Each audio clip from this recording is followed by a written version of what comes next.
Bienvenue à tous, les titres de ce journal.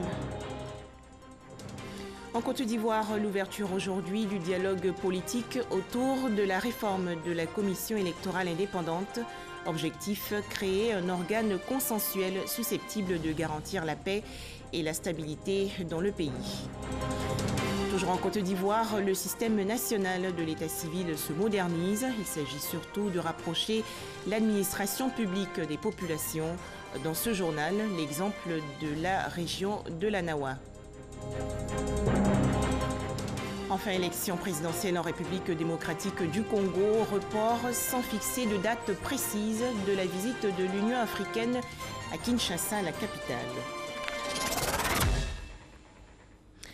Bonjour à toutes et à tous.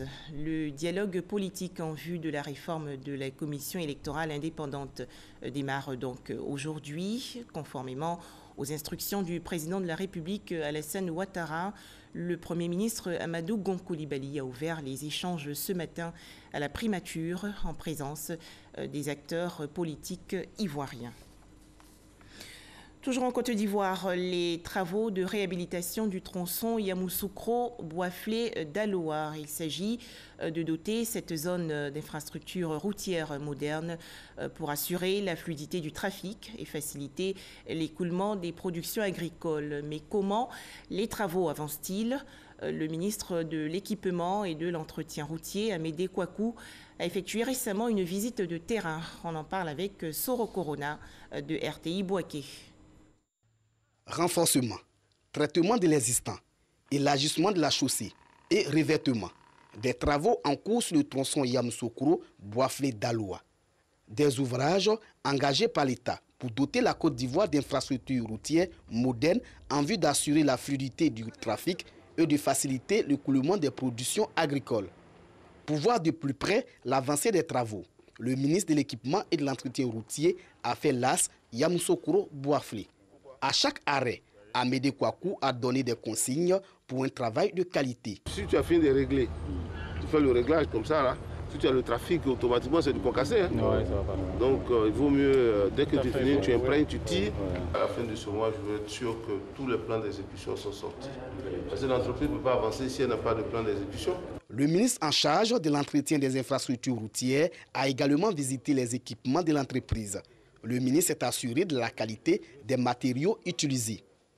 Amédée Kouakou a alors exhorté l'entreprise à accélérer les travaux afin de respecter le délai contractuel pour le bonheur des usagers de cette route. Nous avons demandé à l'entreprise d'aller un peu plus vite parce que nous savons que les Ivoiriens donc, qui empruntent ce tronçon, beaucoup se plaignent parce que lorsque vous passez sur un tronçon qui n'est pas agréable à circuler, mais qu'ils sachent que c'est le temps des travaux et que bientôt ils vont voir que les choses s'accélèrent de sorte que les conditions de circulation soient améliorées. La réhabilitation du tronçon Yamoussoukro-Boisflé d'Aloa, long de 145 km, est financée par l'État de Côte d'Ivoire à hauteur de 62 milliards de francs CFA.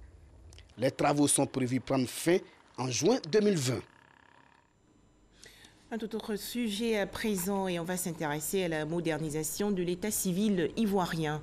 Un nouveau dispositif rapproche en effet les services de l'état civil des populations. Il s'agit pour l'Office national d'identification d'accroître l'enregistrement des états civils, à savoir les naissances et décès. Tout de suite, l'exemple de la région de la Nawa avec Hugues Hervé Blé. Désormais, et s'agissant de l'état civil et de l'identification, il faudra compter avec la stratégie nationale adoptée par le gouvernement le mercredi 28 novembre 2018.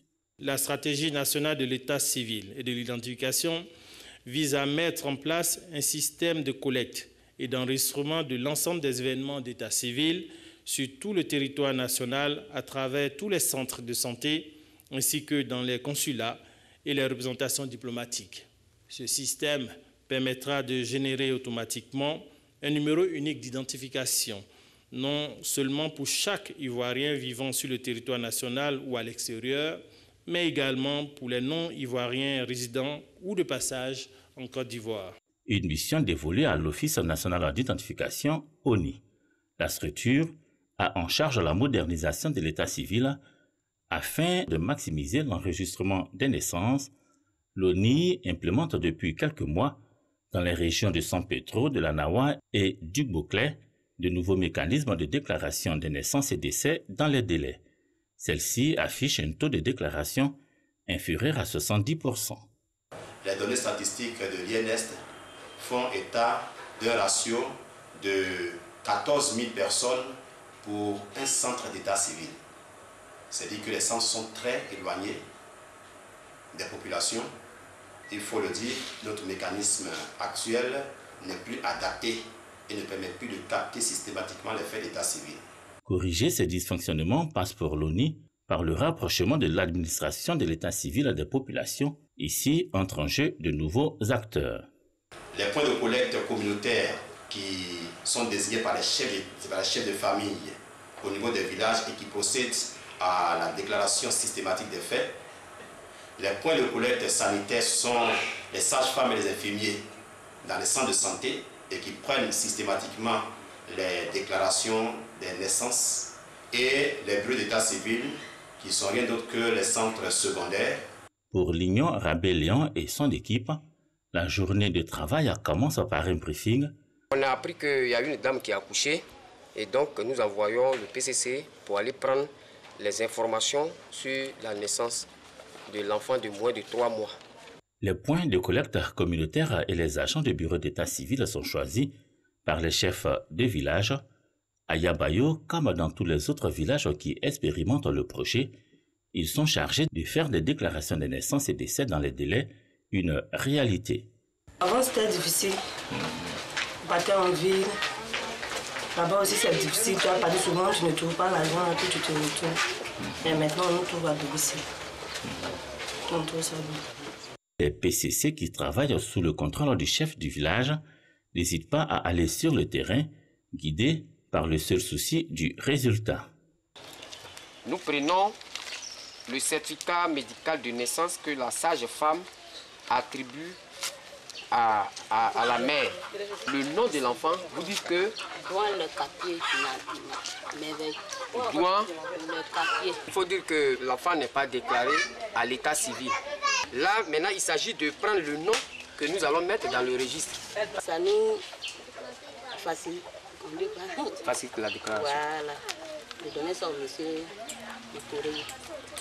Quand le commandant a fini de signer les extraits, et parfois, quand les parents ne sont pas loin du bureau d'état civil, nous prenons notre engin et nous venons livrer les extraits à domicile. Quand ils sont loin, nous prenons les numéros et quand c'est prêt, on les appelle pour leur dire que bon, la copie de jugement de ton enfant est signée.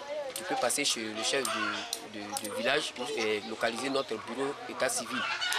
Une fois collectées, les données sont transférées au niveau des bureaux d'état civil qui disposent d'un ordinateur équipé d'un logiciel conçu par les techniciens de l'ONI. Dans le but de capter les naissances, les décès et les faits d'état civil.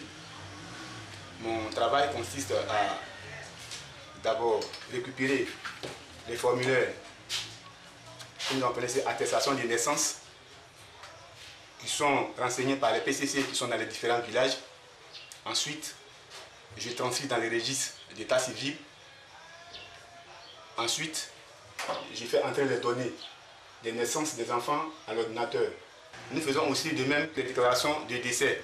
D'abord centralisées au niveau de la sous-préfecture et la mairie, les données sont ensuite transférées à l'ONI. Sur le terrain, le projet donne des résultats satisfaisants. En 2015 et 2016, sur la période de février à mai, ce sont 4210 et 4044 naissances qui ont respectivement été déclarées. En 2018, avec ces nouveaux acteurs et sur la même période, les naissances déclarées sont passées à 8164. La région de la Nawa et celle du Boclé et de San Pedro, avec l'expérience des 7 à 8 mois que nous avons eu avec ce projet pilote, le taux de déclaration de ces faits d'état civil, naissance et décès a considérablement évolué. Donc en généralisant, je pense que c'est une voie, une panacée pour l'état civil ivoirien. Permettre de capter à terme 98 à 100% des naissances en vue de leur enregistrement, c'est l'objectif d'un nouveau mécanisme de collecte de données des naissances et décès actuellement en expérimentation avec le soutien de l'UNICEF. La phase expérimentale met en exergue la nécessité de rendre effectif la motivation des nouveaux acteurs, l'aménagement des bureaux d'état civil et la satisfaction des besoins en mobilité. Comment lutter efficacement contre l'insécurité alimentaire à Umbayakro, dans la région centre-est du pays? Des pépiniéristes de bananes plantains effectuent des recherches scientifiques dans des laboratoires. Les explications détaillées dans ce reportage de Kouadio Kwame de RTI Bouaké.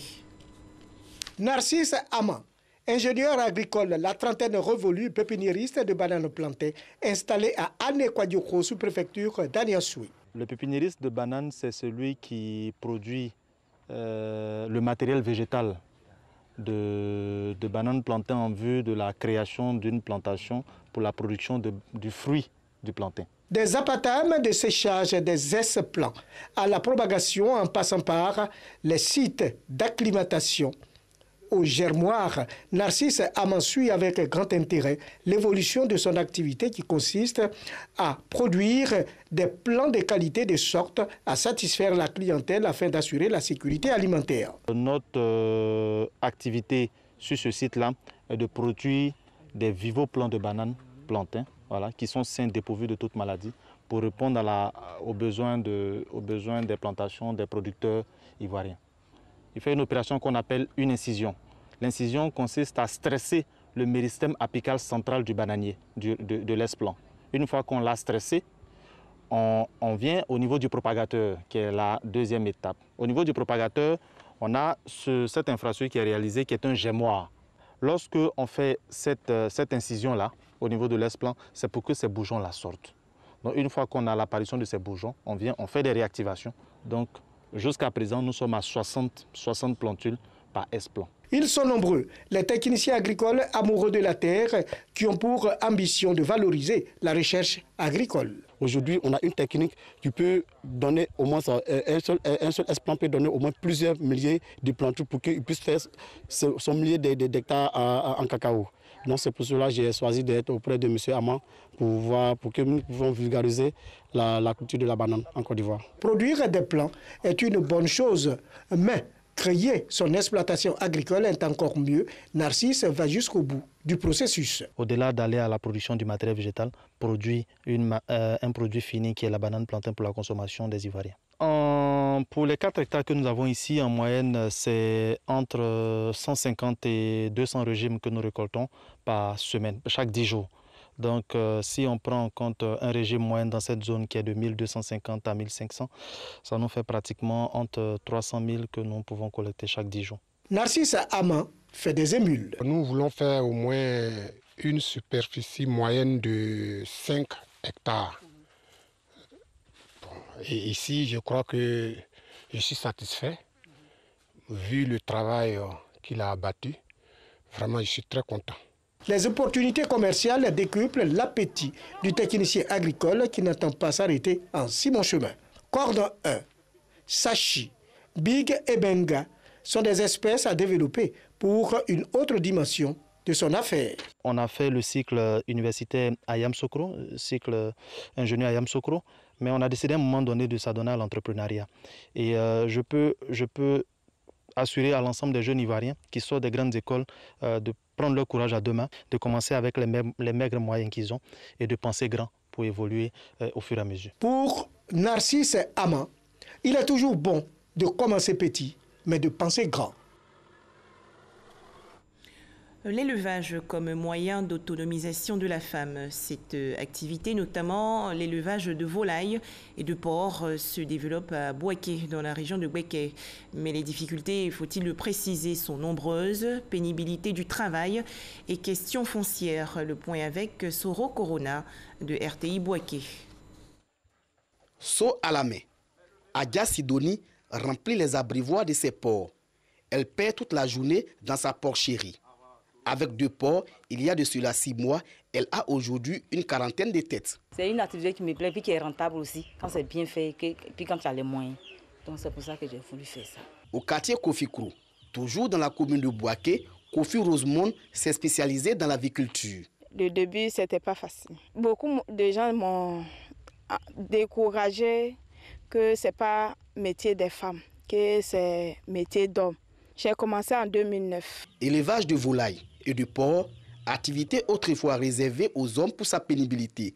Ces femmes ont choisi ce secteur d'activité pour assurer leur autonomie financière. Aujourd'hui, on peut dire que Rosemonde est une femme autonome grâce à l'élevage de poulets parce que j'arrive à subvenir à mes besoins, j'arrive à aider mon mari, j'arrive aussi à aider mes enfants pour aller à l'école. À la maison, j'aide mon mari. D'abord, j'aide à payer le loyer, même la nourriture. Souvent aussi, j'interviens. L'élevage de porcs est un moyen pour l'autonomisation de la femme. Parce que si c'est bien fait, ça rapporte. Dans la quête de leur autonomisation, ces femmes bénéficient du soutien d'une ONG internationale. CARE a commencé d'abord par l'encadrement, l'entraînement, l'éducation financière, la vie associative et l'entrepreneuriat. Et ensuite, maintenant, le summum, c'est le lien avec les structures bancaires. À côté de cette volonté de se prendre en charge, les femmes sont confrontées à la question foncière. Une femme, pour avoir une locale, pour dire que tu vas faire ton travail, c'est pas facile. Avec l'intervention de CARE, on arrive quand même à avoir certaines victoires dans ce domaine-là. Mais il faut dire que c'est un peu compliqué. Mais on essaie tant bien que mal de pouvoir essayer de permettre à ce que les femmes puissent avoir accès à la terre. Avec le soutien technique et financier de CARE International, ces femmes comptent agrandir les fermes pour embaucher des jeunes filles en quête d'emploi. D'ici 2 ans, 3 ans, je peux employer. Ce n'est pas seulement mes soeurs, même les jeunes gens, pour qu'on puisse faire le travail ensemble. En Côte d'Ivoire, elles sont désormais nombreuses les femmes qui ont choisi l'élevage comme voie de leur insertion socio-économique. Restons à Bouaké, dans la région de Bouaké. Comment se porte la filière coton? Les acteurs de ce secteur se sont réunis récemment. Ils ont discuté des orientations stratégiques. Les précisions de Kwadio Kwame de RTI Bouaké.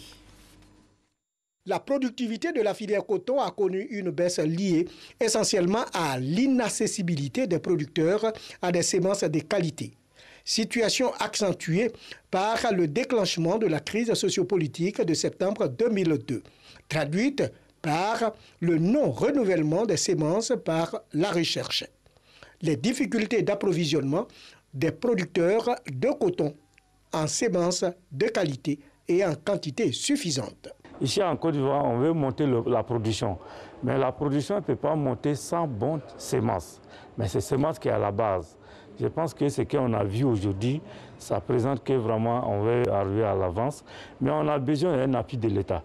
Pour relancer la production cotonnière, les partenaires au développement et les acteurs ont conclu des accords pour mettre en place un schéma qui a permis au CNRA d'abord de produire de la sémence GO et G3 à partir de 2007 sur financement des partenaires au développement. Au nord, on sent moins de pluie et que la qualité de semences, quand il est moins arrosé, c'est là on le trouve en qualité. L'État de Côte d'Ivoire, dans le souci de booster la production cotonnière, a adopté en septembre 2013 une réforme de la filière dont l'un des axes a été l'adoption d'un nouveau schéma de mutualisation de la production, de la multiplication et de la distribution des semences de coton.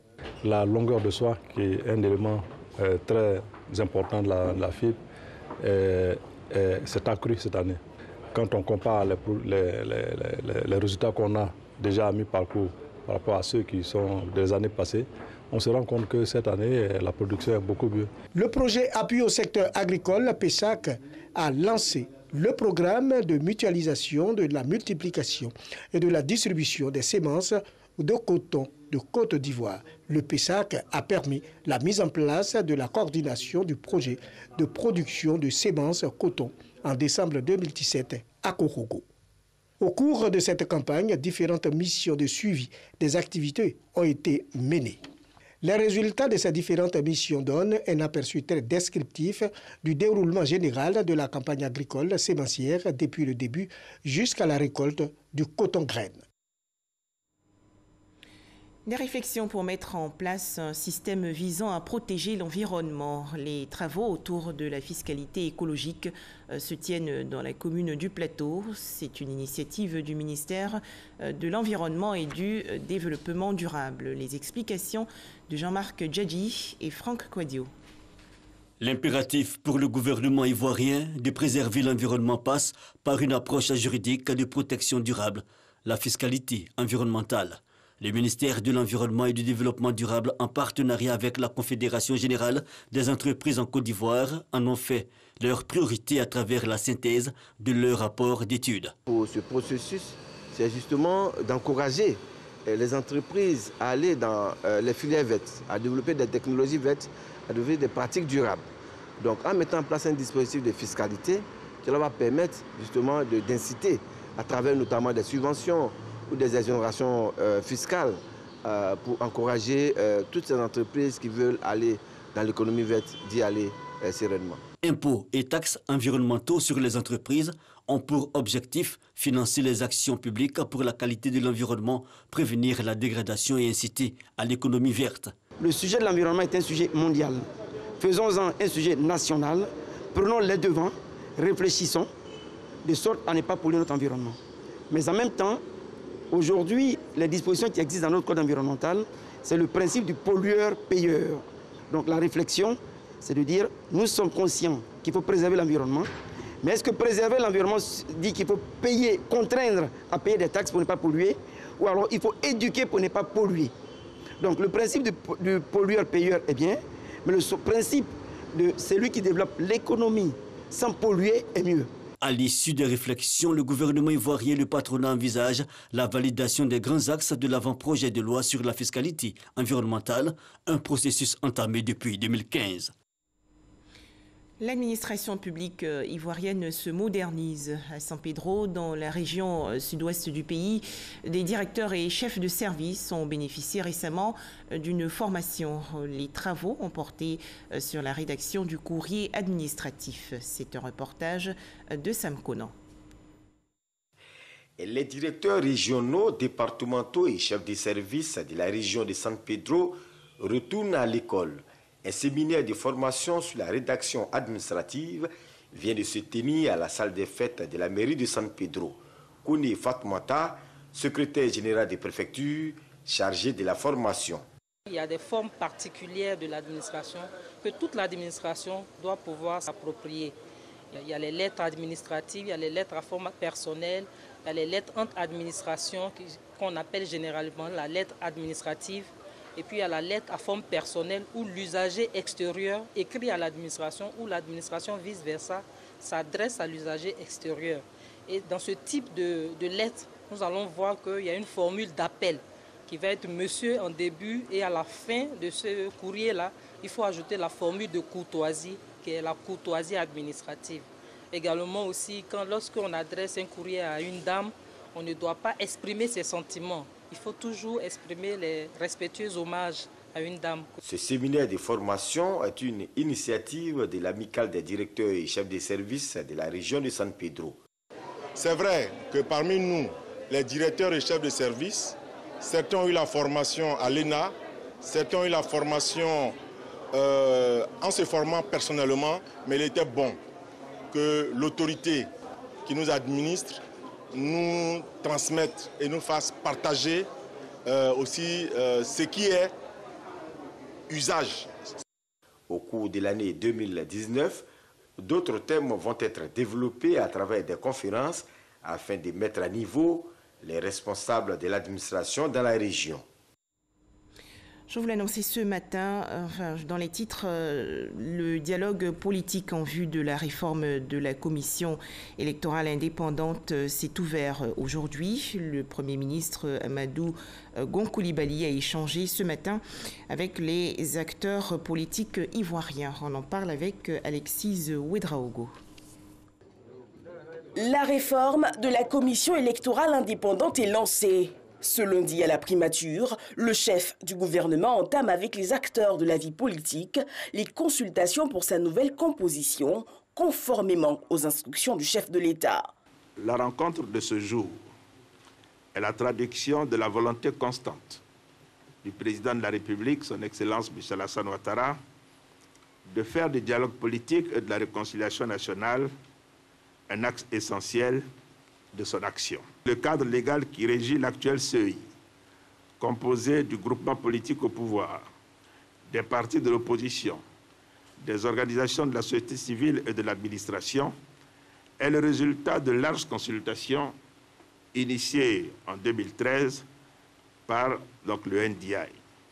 Dans cette même dynamique, le chef de l'État, son Excellence Michel Alassane Ouattara, a bien voulu donner à nouveau droit aux recommandations de la Cour africaine des droits de l'homme et des peuples quant au réexamen de la composition de la CEI en vue d'en assurer un meilleur équilibre. Il s'agit pour nous d'apporter une réponse consensuelle à cette question.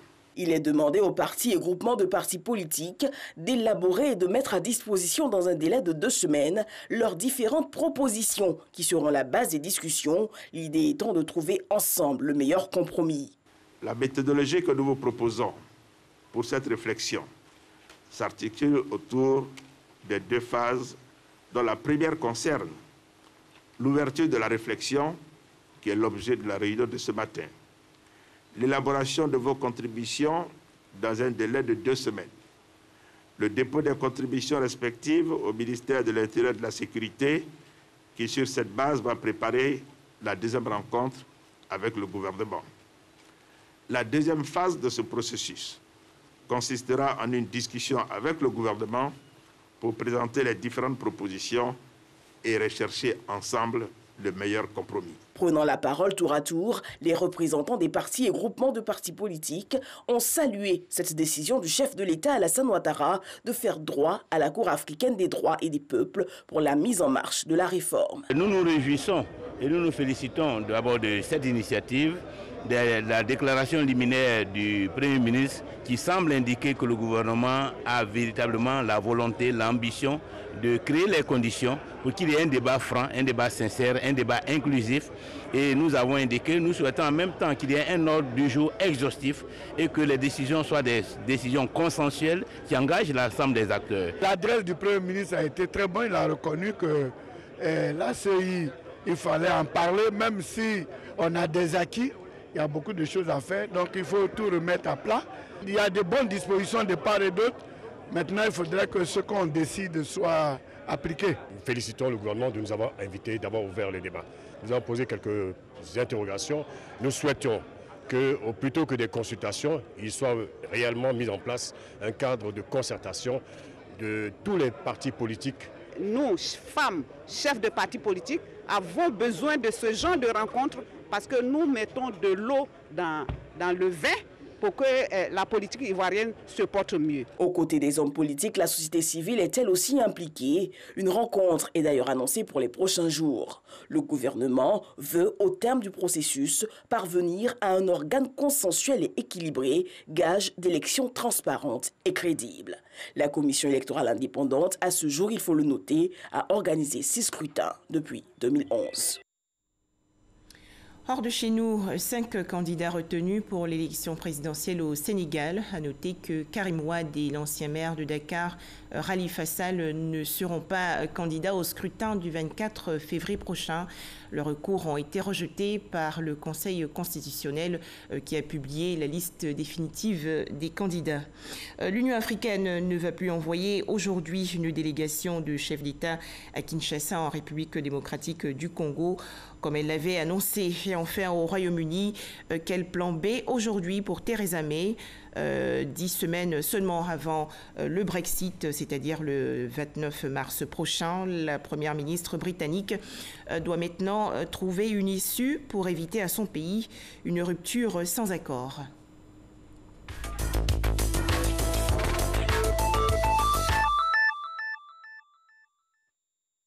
Au Sénégal, les candidats Karim Wade et Khalifa Sall ne seront pas candidats à l'élection présidentielle du 24 février. Leurs recours ont été rejetés par le Conseil constitutionnel qui a publié la liste définitive des 5 candidats. Les candidatures du président sortant, Macky Sall, celles de Idrissa Seck, Ousmane Sonko, Madi Kenyang et Issa Sall ont été validées. Karim Wade et Khalifa Sall ont quant à eux épuisé toutes leurs possibilités de recours. L'Union africaine est revenue sur sa décision d'envoyer une délégation de chefs d'État à Kinshasa ce lundi.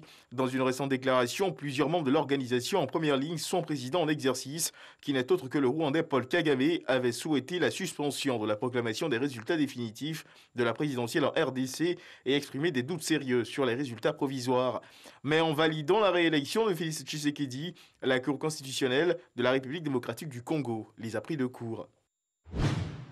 Ce lundi après-midi, Theresa May présentera un plan de sortie de l'Union européenne devant les députés. Elle devra esquisser les grandes lignes d'une tentative pour transformer le backstop, le filet de sécurité irlandais auquel s'opposent les députés, en un traité autonome avec la République d'Irlande. Une alternative qui n'a pas été validée par l'Union européenne. Voilà des précisions de Herman Guivet. Merci de votre attention.